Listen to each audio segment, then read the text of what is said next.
ভক্তি এবং আধ্যাত্মিকতার আবহে হিলির বালুপাড়ায় পালিত হল লোকনাথ ব্রহ্মচারী বাবার ১৩৬তম তিরোধান দিবস।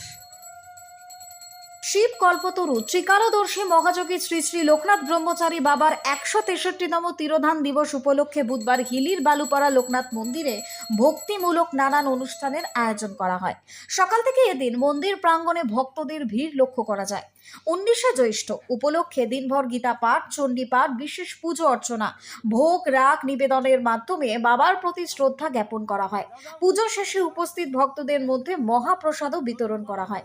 ধর্মীয় অনুষ্ঠানকে ঘিরে এলাকা জুড়ে উৎসবের আবহ তৈরি হয়। সন্ধ্যায় নাম সংকীর্তন এবং ভজনের মধ্যে দিয়ে তিরোধান দিবসের কর্মসূচির পরিসমাপ্তি ঘটে। মন্দির কমিটির পক্ষ থেকে জানা যায়, প্রত্যেক বছরই এই দিনটি বিশেষ মর্যাদার সঙ্গে পালিত হয়।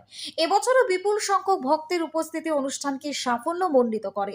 ভক্তদের প্রার্থনা এবং ধর্মীয় আচার অনুষ্ঠানের মধ্যে দিয়েই দিনটি শান্তিপূর্ণ পরিবেশে সম্পন্ন হয়। Bureau report, Hili news Bangla. ১৯শে জ্যৈষ্ঠ লোকনাথ বাবার তিরোধাম দিবস। আজকের দিনে বাবা ভক্তদেরকে বলে, তোরা কেউ অভক্ত থাকবি না, খেয়ে দিয়ে আসবি, আমি ১৯শে জ্যৈষ্ঠ ১১টা ৪৫ এই নশ্বর দেহ ত্যাগ করব।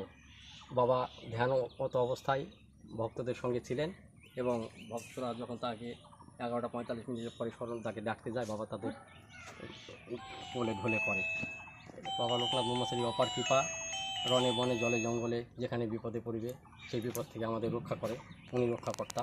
আমাদের অনুষ্ঠান বছরে ৩বার হয়, তো তার অনুষ্ঠানের এটা এই ১৯শে জ্যৈষ্ঠ জন্মাষ্টমী, আর হচ্ছে জন্মাষ্টমী বাবার জন্ম, এবং আমরা জানুয়ারি মাসের ১০ এবং ১১ বিরাটভাবে অনুষ্ঠান করি।